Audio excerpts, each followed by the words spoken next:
సంవత్సరాల తరబడి ఎన్ని మందులు వాడినా మీ మోకాల నొప్పులు తగ్గట్లేదా? ప్రాణ పెయిన్ క్లినిక్ లో అత్యాధునిక చికిత్స.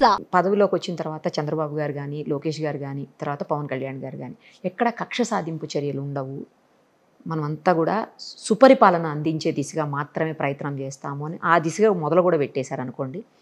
అవి చూసిన తర్వాత మీకు ఏమనిపించింది? అవి విన్న తర్వాత అది డెఫినెట్గా that is the right direction, but at the same time it should not lead to ఎవరైతే చట్టాన్ని అతిక్రమించి తప్పు చేశారో వారిని చట్ట ప్రకారం కూడా శిక్షించకుండా వదిలేస్తే అది చేతకంతనం అవుతుంది. కక్ష సాధించడం వేరు, కర్తవ్యం నిర్వహించడం వేరు. కానీ చట్ట ప్రకారం ఏది చేశారు? చట్ట ప్రకారం ఇప్పుడు నన్ను కొట్టాడండి సునీల్ కుమార్, సినిమా తీశాడు, కొట్టాడు, నేను కంప్లైంట్ ఇచ్చా, ఒక ఎమ్మెల్యేగా కంప్లైంట్ ఇచ్చా.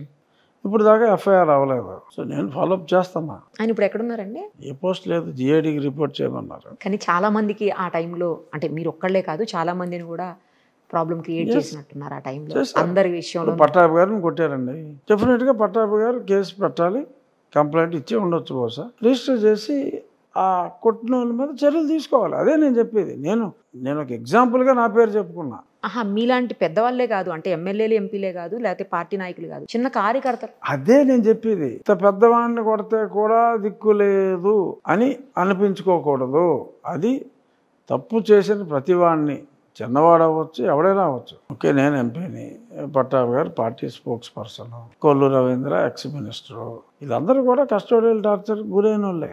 కొందరు చెప్పుకోవచ్చు, కొందరు చెప్పుకోకపోవచ్చు, అది వేరే విషయం. సో వాళ్ళ మీద చట్ట ప్రకారం చర్యలు తీసుకుంటే ఈ చట్ట ఉల్లంఘన తర్వాత వచ్చేవాడు చేయడు. Okay okay. ఇప్పుడు ఉదారమైన స్వభావంతో బుద్ధుడిగే, నేను గతంలో మీకు తెలుసో తెలీదో మళ్ళీ నేనే బుద్ధుడినే మళ్ళీ పుట్టాను, బుద్ధం శరణం గచ్చామి, ఏదో రాజుగారిని కొట్టాడు, వాడు తప్పుకు వాడే బాధపడతారని వదిలేశారనుకోండి. సో ప్రజల్లో it will give wrong message. అంటే వదిలేస్తారని నేను అంటలా, తప్పు చేసిన వాళ్ళు వదలరు. బట్ కక్ష అంటే ఎక్కడో ఏదో ఊర్లో సడన్గా ఫ్లాష్ లాగా వచ్చి ఎవరినో కొట్టేశారనుకోండి, వీళ్ళు వెళ్ళి వాళ్ళని కొట్టేశారనుకోండి, అది కక్ష అవుతుంది. ఆ కొట్టినోడిని ఐడెంటిఫై చేయగలిగి అలాంటి దొమ్మి చేసినోడికి ఒక 6 నెలల శిక్ష ఉందనుకోండి చట్టం ప్రకారం, 6 నెలల జైలు వేయండి. ఆడు మళ్ళీ తప్పు చేయడు. వదిలేశారనుకోండి, నన్ను కొట్టినోడిని కాలు కట్టేసి, నన్ను చితకబాదినోడిని 4 కాళ్ళు కట్టేసి కొట్టమంటలా. చట్ట ప్రకారం ఆ తప్పు చేసినోడికి ఒక 2 ఏళ్ళు ఉందా లేదా 4 ఏళ్ళు ఉందా శిక్ష, వేసేయండి అది అంటాను నేను.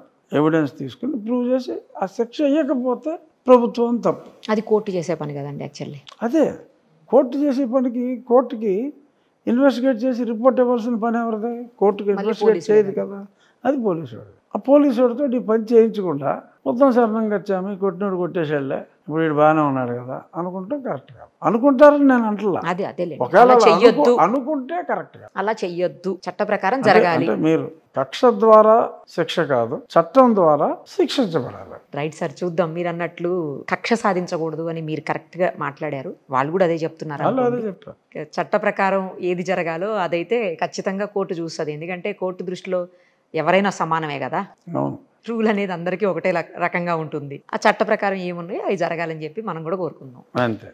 Thank you sir, thank you so much.